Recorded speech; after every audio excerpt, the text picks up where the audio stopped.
that face. And this, everyone, is Ennis. And she is a great grey owl. Now, I will warn you, she's the lowest flying owl that we have here. She really does cut it fine, coming over the tops of your heads. She is special. But we're going to do a couple of flights with Ennis, just to warm her up a little bit. Now, she's a great grey owl, and she's found all across the northern hemisphere. Very low on the right-hand side. And so it's very, very cold. And they're found in the coniferous forests of where they're found. In places like Alaska, Finland and Sweden as well. But what we want to try and show you is how manoeuvrable she is and how she can really tuck her wings in at the last second. So we're going over to the left-hand side for our first set of volunteers. And it's amazing to watch. She tucks her wings in at the last second and you'll see her legs come out as well. She's got incredibly long legs. Now, what she'll be hunting are mainly things that will be under the snow, so that's the reason why she's got those. Now, we're going to go to the middle, next of all, and try and get her to fly through our second group of volunteers, second group of trees. Here she comes. Brings her wings in and straight through. She's so accurate when she does it. She knows exactly where she wants to go. And then, last of all, over on the right-hand side. But she will fit into the tightest of gaps in the forest. She'll be twisting and turning. But when she comes up, have a look at her wingspan, because it's actually quite big. And it's incredible to see how she'll fit into really tight gaps. But she's a stealth hunter, so a lot of the time, here she comes again through our middle set of volunteers. Brilliant. Well, volunteers, you've done really, really well. So we'll give you a round of applause. You can come and take a seat. Thank you very much. That good. And we'll just make sure that you're nice and safe in your seats before we carry on flying Ennis for you. Now, she's actually coming up to 4 years old this year, and she was actually named after Jessica Ennis. So we have a theme every year to what we name the owls, and 4 years ago it was the year of Olympic athletes, where every bird that we get that year is named after an Olympic athlete. So she's named after Jessica Ennis. But sometimes where they're found, you may not find just one owl.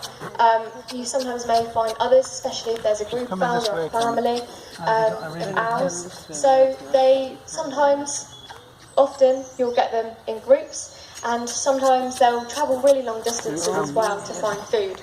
And they're actually a species that will travel thousands of miles to find food.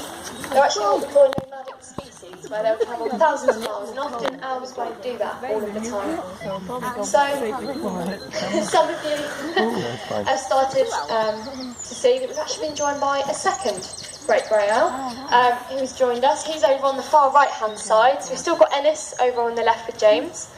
So now we have Ennis and Walter, so they're brother and sister. And at this point, they're going to be crisscrossing over the tops of your head, so you really do have to look in all directions.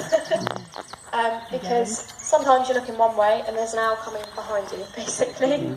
And one thing you will notice quite quickly is that they're silent in flight as well. You can't hear them coming.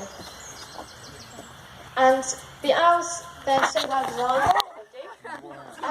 They've got, on their feathers, they're really well designed in what they do. So, on the leading edges of their feathers, it's like a comb-like structure.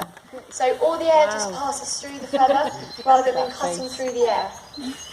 So, this owl is actually also known as a great grey ghost, which you can see how they may get that name, because of how silent they are, and because they're such a stealth hunter as well.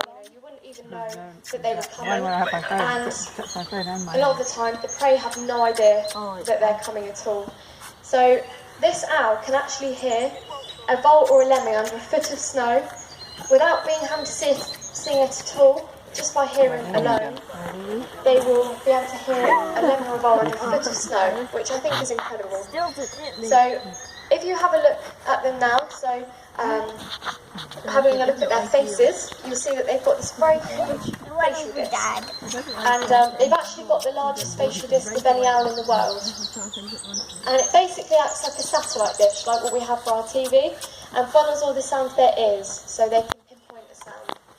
So there's so many different features, so many different designs to the owls that they're so they've got so many advantages to them, and so well designed for what they do. But they're doing really, really well today. As I say, it's quite warm for them, because obviously they're found all across the northern hemisphere, where they'll be sometimes heavy snow, so it's quite warm for them.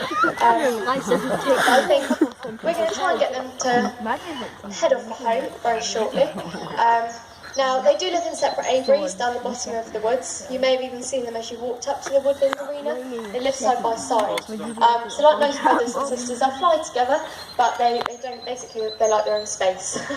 So they live in separate aviaries. So Walter has head off for home, and then shortly, Ennis will head off for home very soon as well. But they're amazing to watch fly together. And they've been flying up here for a good few years now, about 2-3 years. So Ennis is going to take herself all the way down to her aviary. So that was Walter and Ennis, everyone, our great-grandmas.